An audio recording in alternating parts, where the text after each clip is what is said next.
la souveraineté, ça se gagne, ça se conquiert.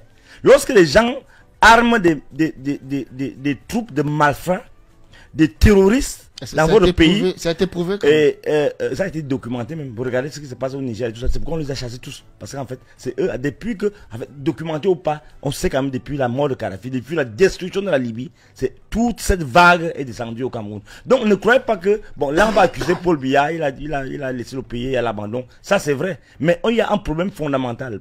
Pour conquérir ce pays, les puissances étrangères, les forces néocoloniales, arment les terroristes et ils créent des situations de tension et de brigandage dans tout le pays pour pouvoir mieux assurer, pour pouvoir même contraindre le pouvoir à mieux mater les populations. Non, nous sommes tenus en tenaille entre des forces exogènes qui nous envahissent et qui donnent tous ces moyens. C'est vrai qu'il y a des Camerounais dedans qui font n'importe quoi. Qu'est-ce qu'on peut dire encore au Cameroun? C'est une situation de délabrement, de désagrégation généralisée de l'État. C'est un État impuissant finalement et qui montre clairement que c'est un gouvernement qui montre que voilà, il n'est plus à la hauteur d'assurer la sécurité de ses concitoyens. Moi je suis très peiné parce que j'ai appris que il y a 5 enfants d'une même famille qui ont été enlevés. Et cette maman qui, voilà, s'est dénudée devant une agence, c'est quand même des choses absolument incroyables. Mais vous savez, je suis dans la cité, la capitale économique depuis, on va dire, 2 jours. Et j'ai eu l'occasion de circuler, de sillonner un tout petit peu avec beaucoup de peine, évidemment, les rues de Douala. Mais je suis absolument scandalisé. Je suis profondément outré par ce que je vois. Vous avez fait un tour à la pénétrante ouest de Douala? Mais de ce côté, alors la pénétrante ouest, je la connais bien parce que je l'ai pratiquée il y a moins de 2 mois, lorsque je me rendais du côté de Mbanga, oui. Pour le mariage d'un de mes neveux. Je peux vous assurer que ce que me révélait un de mes beaux-pères encore hier, c'est ce que moi-même j'avais vécu, parce que lui il me dit qu'il a fait 5 heures de temps. Pour rentrer dans la ville de Douala. Juste, j'ai dans l'axe de Bekoko, là. Oui, Bekoko. Voilà. C'est-à-dire que nous, on avait vécu ça. On n'a peut-être pas fait 5 heures, mais c'était pas loin de 3 heures de temps. Alors même qu'on était dans un véhicule privé, on s'était organisé pour essayer de passer à un moment où il y a moins de véhicules. Donc, c'est une situation vraiment dans laquelle je me dis, mais comment ces populations de Douala font pour vivre dans un environnement comme ça? Comment fait-on pour vivre? C'est différent à Yaoundé? Yaoundé, c'est pas très reluisant non plus, mais c'est pas aussi grave qu'à Douala quand même. Il faut bien le dire. Je crois que la situation à Yaoundé et dans beaucoup d'autres villes du Cameroun n'est pas très bonne. Les infrastructures routières sont catastrophiques. De Ngaoundéré à Kousseri, c'est une catastrophe absolue. Et donc, vous ne pouvez pas avoir un pays qui vit essentiellement des revenus qui sont générés par la capitale économique qui s'appelle Douala. Parce que quand Douala est bloqué, paralysé à ce point, c'est tout le Cameroun qui est en peine. Donc la vie économique du pays tout entière est effectivement en grande difficulté. Donc vraiment, je crois que ce qui s'est passé dans le Grand Nord, avec ces enlèvements, qui vont évidemment, qui vont connaître une plus grande recrudescence, ça c'est clair. Et ce qui se passe dans la plupart de nos cités est quelque chose qui moi me préoccupe beaucoup et que j'avais déjà évidemment beaucoup exposé dans mon dernier ouvrage qui s'appelle Le miracle camerounais, où je montre clairement que on ne peut pas rien faire dans un pays qui n'a pas d'infrastructure. Les infrastructures de notre pays sont complètement par terre, comme on dit au quartier. Et j'ai le sentiment d'ailleurs que le relèvement des infrastructures est quelque chose, Marie-Flore Amassana, que ce pouvoir ne peut plus réaliser. En fait, nous sommes en présence d'un pouvoir qui a montré qu'il est inapte. Il est ontologiquement inapte à produire le progrès, le développement. Il n'a pas l'ingénierie politique nécessaire pour relever ce pays du point de vue des infrastructures publiques, les routes, etc. Ils ont donné tout ce qu'ils avaient et j'ai peur que les jours à venir ne soient plus sombres. Docteur Fridolin, vous avez écrit sur les traumatismes des populations du Cameroun en général, et particulièrement du Nord. Comment ces attaques répétées façonnent-elles le quotidien et même la psychologie collective dans cette région ou dans cette partie du Cameroun? Fleur, je suis vraiment triste. C'est triste et bon, on dit vraiment courage et beaucoup de soutien moral, soutien sentimental par rapport à aux familles qui sont si traumatisées, parce que c'est des traumatismes qui ne quittent plus. Hein. Parce que même les enfants, quand advenant même qu'on les récupère, parfois c'est des loques humaines. Donc je dis vraiment courage à la famille. Vous savez, le Cameroun est défiguré. Le Cameroun est défiguré à l'image de son président et son projet de renouveau. Tout ça c'est défiguré. En fait, tout ça c'est balafré. Donc, rien ne nous surprend.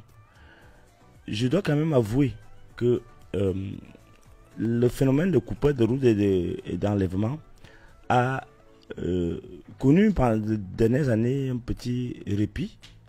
Et je pense que les forces de maintien de l'ordre, surtout le BI, ils avaient fait un travail extraordinaire d'élimination même de ces gens.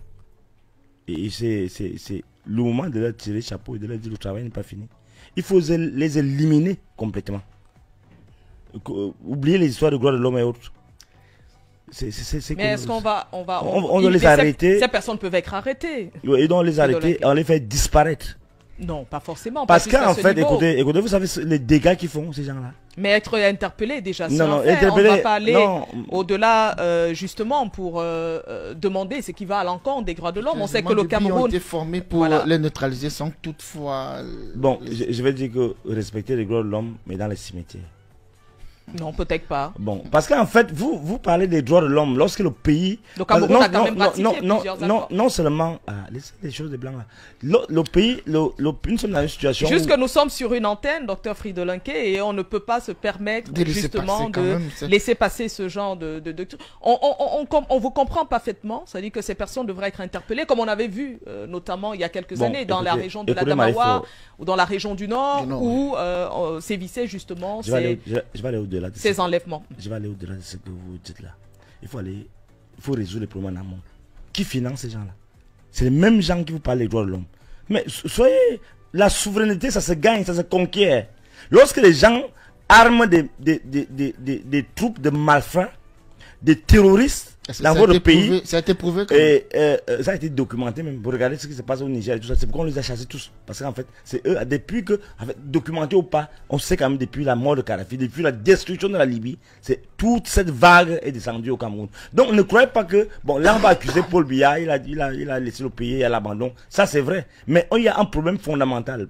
Pour conquérir ce pays, les puissances étrangères, les forces néocoloniales, arment les terroristes. Et ils créent des situations de tension et de brigandage dans tout le pays pour pouvoir mieux assurer, pour pouvoir même contraindre le pouvoir à mieux mater les populations. Non, nous sommes tenus en tenaille entre des forces exogènes qui nous envahissent et qui donnent tous ces moyens. C'est vrai qu'il y a des Camerounais dedans qui font n'importe quoi. Vous avez vu, lorsque le BI a tapé du poing sur la planche, on a éliminé un bon nombre. Ce n'est pas que c'est une histoire de droit de l'homme, c'est aussi le droit de l'homme des gens qui sont les nôtres, les victimes. Pourquoi on ne défend pas le droit de l'homme des victimes? Moi j'ai dit, pour défendre les droits de l'homme des victimes, on ne doit pas tenir compte de cette rhétorique occidentale qui nous a servi. Parce que c'est à cause qu'on se retrouve dans tous ces problèmes-là. Regardez ce qui se passe au Tchad, dans tous les pays, même au Nigeria. Il s'est documenté que c'est financé. Des largages de munitions dans les... On voit les vidéos, tout ça. Donc, qu'on ne se voile pas la face. On doit dire à nos militaires que lorsque vous êtes en train de... Bon, c'est vrai qu'il y a des dérapages. On a vu des scènes horribles lorsqu'on parlait de la guerre... Boko Haram, où on tirait sur les enfants, les femmes majeures. Ça c'est le dérapage. Ça c'est le dérapage qui ne devrait même pas arriver. lorsque c'est pourquoi je dis souvent quand la police lorsque les policiers ne peuvent pas suivre les ordres, lorsque les soldats ne peuvent pas suivre les ordres, ça c'est ce qu'on appelle les droits de l'homme, c'est-à-dire le droit même de la guerre. Selon nos correspondants, Dr Fridolin-Qué, selon nos correspondants, Michael Dopas, si on s'en tient aux rescapés justement de cet enlèvement, de ce kidnapping-là, les ravisseurs ne parlaient pas arabe. Il fallait français. Et français. Contraire à l'ancien mode opératoire de Boko Haram. Est-ce qu'à ce moment, on peut se dire Boko Haram s'est divisé, a créé des sous-Boko Haram, ou alors il s'agit de bandes armées juste qui profitent de l'état de cette route-là délabrée pour agresser les passagers, les Camerounais? On ne peut pas déterminer définitivement qui est l'auteur de quoi. On ne peut pas déterminer seulement sur la base de la langue. Il y a après les langues, il y a aussi une mutation de l'économie du terrorisme. En fait, tout ça c'est du terrorisme, tout ça. Donc, je vous ai dit, on a éliminé un bon nombre. On a mis hors d'état de nuire un ensemble d'acteurs qui créent conflictogènes. Alors là maintenant, ce qui se passe là, c'est la recrudescence, la renaissance d'un phénomène qui avait un peu été mis à l'écart. Donc, la responsabilité des locaux est là. Mais la plupart du temps, ceux qui ont la technique, la technologie de l'enlèvement, ils ne sont pas nécessairement ceux de là. Donc, les meneurs, comment on appelle ça, ceux qui financent, hein, ça c'est juste les acteurs opérationnels.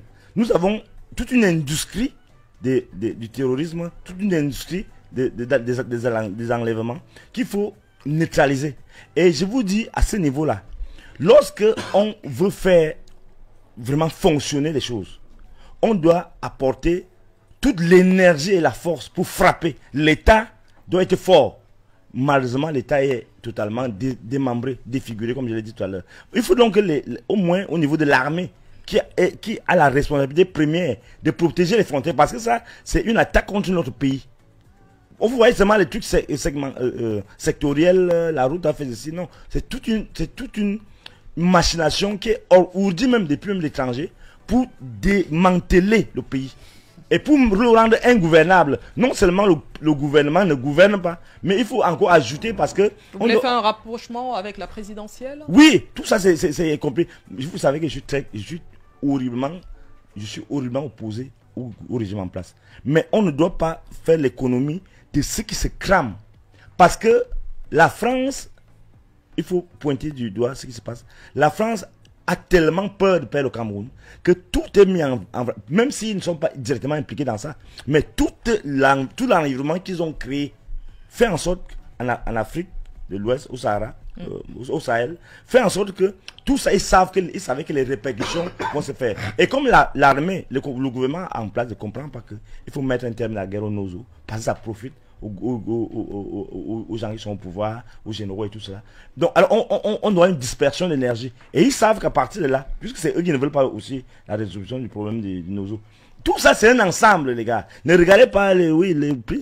C'est terrible ce qui se passe, mais on n'a pas le choix. Il faut seulement dire à l'armée d'agir dur et de ne pas de mettre un peu sous le témoin cette histoire de droits de l'homme. D'ailleurs, le gouvernement, non. Sinon, une source que nous avons pu avoir de ce côté, professeur Olivier Billet, évoque une enquête qui est en cours. Mais vous avez écouté attentivement le docteur Fridolin-Qué qui revient un tout petit peu sur cette guerre, même sur le fondement de cette guerre de Boko Haram. Mais on se rappelle aussi de cette sortie du président de l'Assemblée nationale, l'honorable Kavaïegé Dibril, qui avait dit Boko Haram est parmi nous. Est-ce qu'aujourd'hui, des années plus tard, on devrait faire un rapprochement entre ce qu'avait dit l'honorable Kavaïegé et ce qu'on vit sur l'axe Mourak-Osséré? Alors écoutez, moi je crois que c'est quand même des phénomènes très complexes. Hein. Je ne serais pas aussi péremptoire que le docteur Fridolin-Qué sur les sources de ce mal. Moi j'aurais plutôt le sentiment que, au fond, parce que quand le président de l'Assemblée nationale dit que Boko Haram est parmi nous, moi j'avais compris ça, hein, sous l'angle selon lequel, au fond, C'était pour dire qu'au fond, c'est... Il y a des complicités en interne. En interne, voilà, et qu'il ne fallait pas chercher les auteurs de ces méfaits là où ils ne sont pas, mais qui sont véritablement dans la société camerounaise, en réalité. Donc, moi, je crois que, vous savez, il y a très simplement des facteurs qui sont de nature à alimenter ce type de délinquance et de banditisme, on va dire, dans nos zones rurales. C'est très clairement la situation de délabrement de ces espaces-là. Quand vous visitez l'extrême nord du Cameroun, vous voyez bien un environnement de dénuement absolu. Hein. Dénuement, je dis bien dénuement absolu.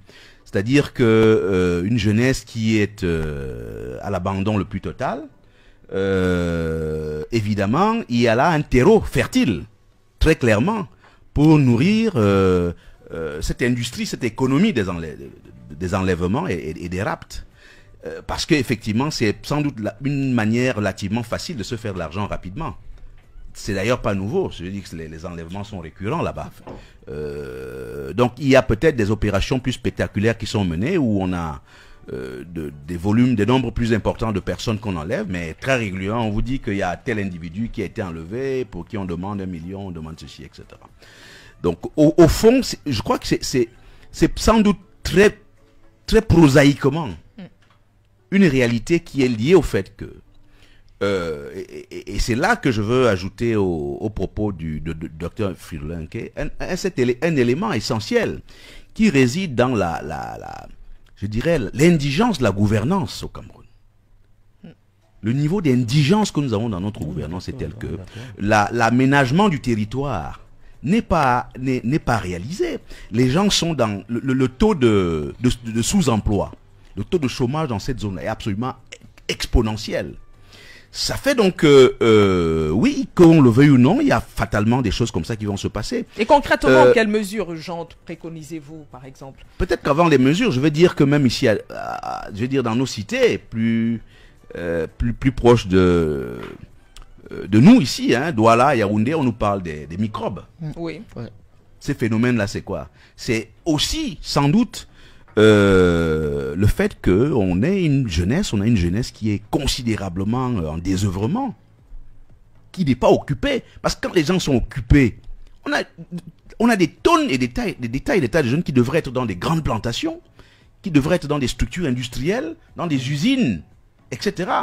Mais faute d'avoir permis au Cameroun de basculer vers un système de nation industrielle où les usines existent partout, sur l'ensemble du territoire, où les jeunes sont occupés, comme on a pu le voir ailleurs, eh bien, on ne peut que finir dans ce genre de... Je ne viens pas là pour justifier la délinquance urbaine et rurale, mais je dis simplement que quand vous le voulez, la nature a horreur du vide, en fait. Et qu'on le veuille ou non, nécessairement, quand les gens ne sont pas occupés, eh bien, ils vont trouver des moyens ou d'autres pour pouvoir... Alors, maintenant, quand j'ai dit ça, bon, vous me posez la question de savoir qu'est-ce qu'on peut faire pour juguler cela.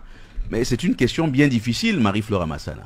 Docteur Fridolin Nke, les transporteurs menacent de suspendre leurs activités sur ce tronçon-là, sur cette nationale numéro 3.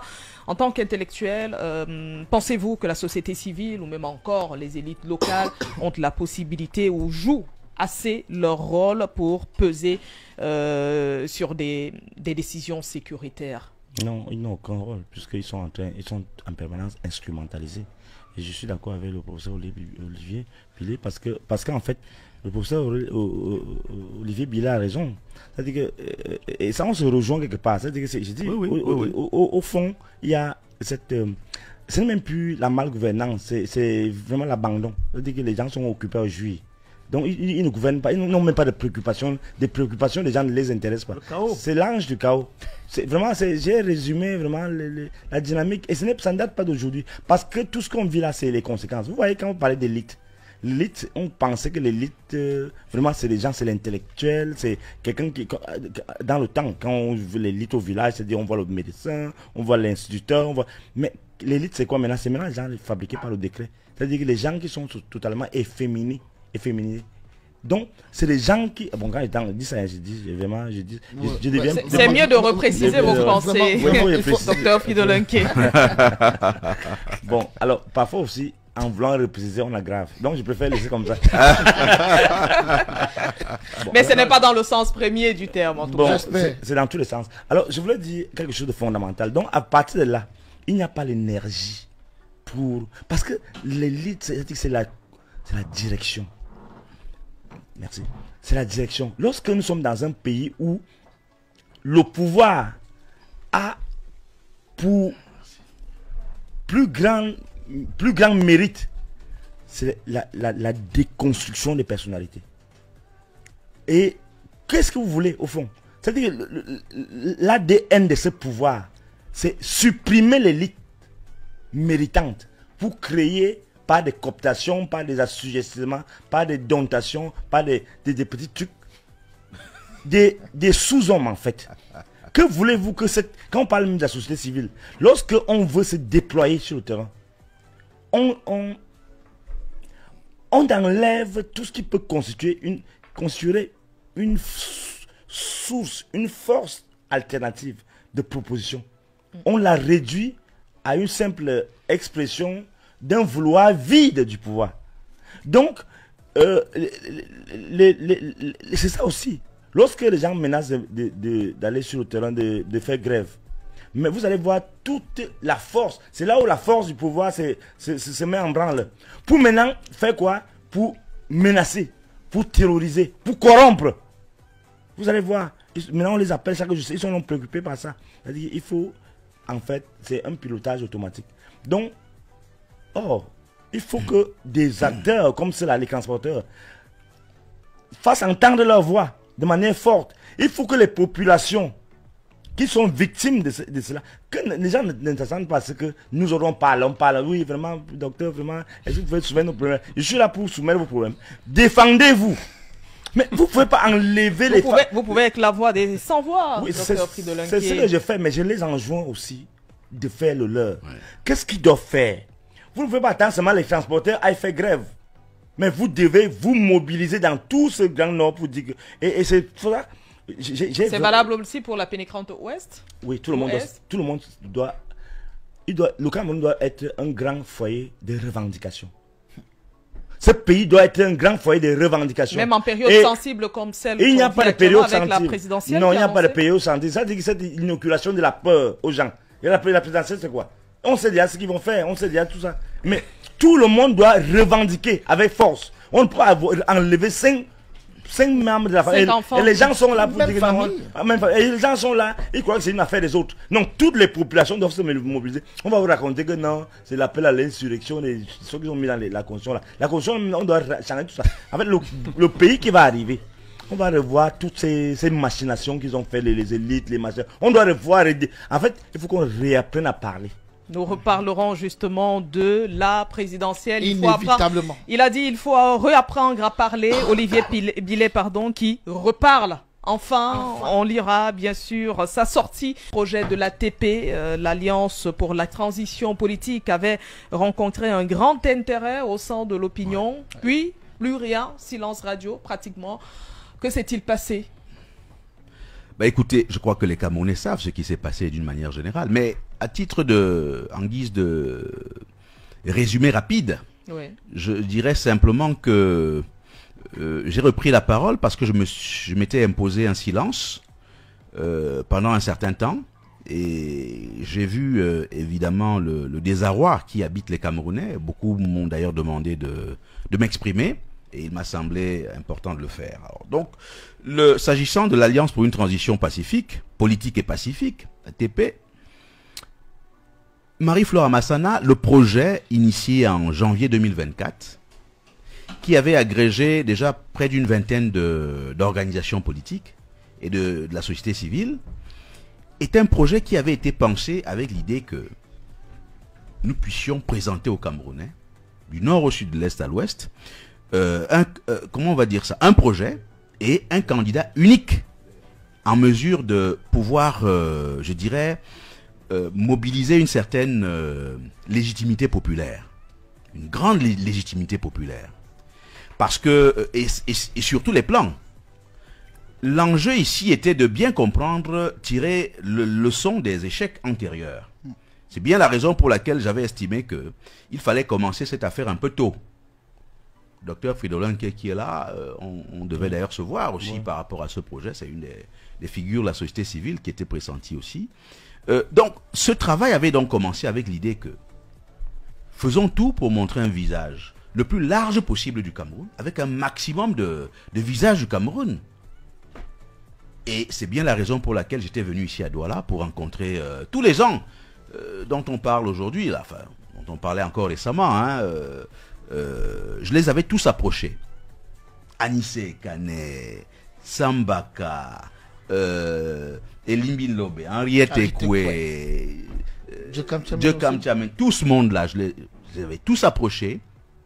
Certains sont venus, évidemment, avaient adhéré à ce projet, vous les connaissez. D'autres, évidemment, n'avaient pas manifesté leur adhésion. Bon, ils avaient peut-être d'autres plans. On voit bien à quel point est-ce que la logique du Yango aujourd'hui est devenue généralisée dans notre espace politique. Il faut bien dire que quand moi j'analyse avec la distance, je réalise qu'en fait il y a des acteurs politiques qui étaient dans le projet de yangoiser leur investiture. Maintenant que les choses ont évolué comme elles ont évolué, il faut simplement dire une chose.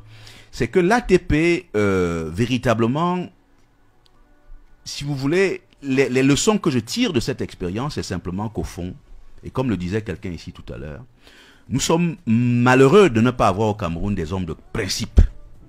Des hommes de principe capables de comment on va dire, d'être fidèles à la parole donnée, d'être fidèles à un projet commun, et d'être fidèles à l'idée que c'est un véritable substrat de démocratie qui peut véritablement sauver notre scène politique.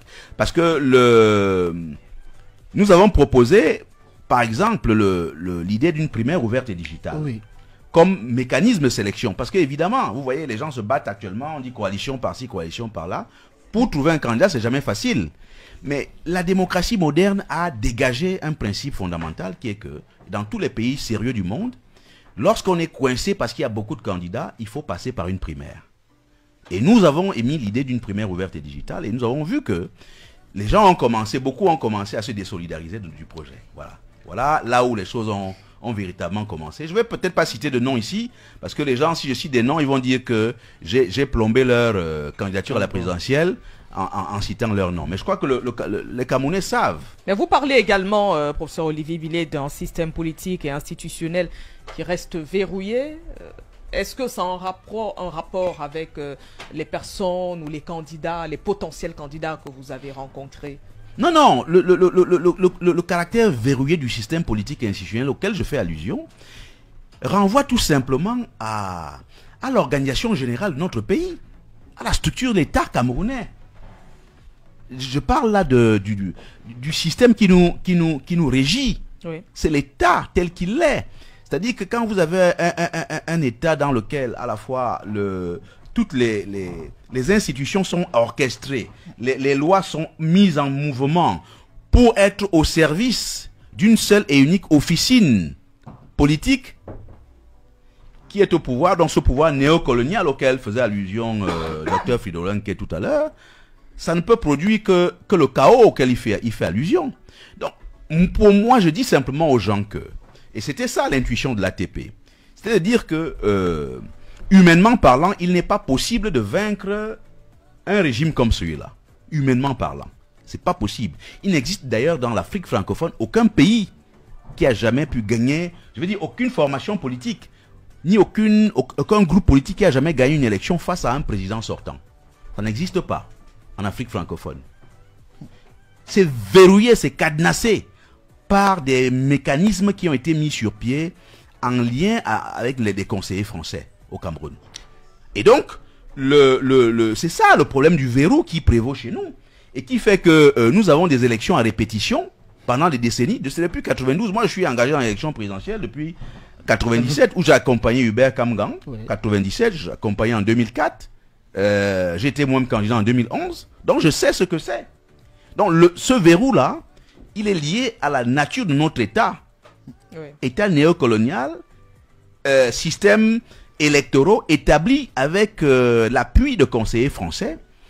Et vous voyez bien que dans un environnement comme celui-là, où toutes les institutions d'un État, où toutes les forces vives d'un État se mettent au service, de manière servile, d'un régime et d'une organisation politique, vous ne pouvez pas. Vous pouvez même, je veux dire, si par extraordinaire, même les chiffres vous donnaient l'avantage, ces chiffres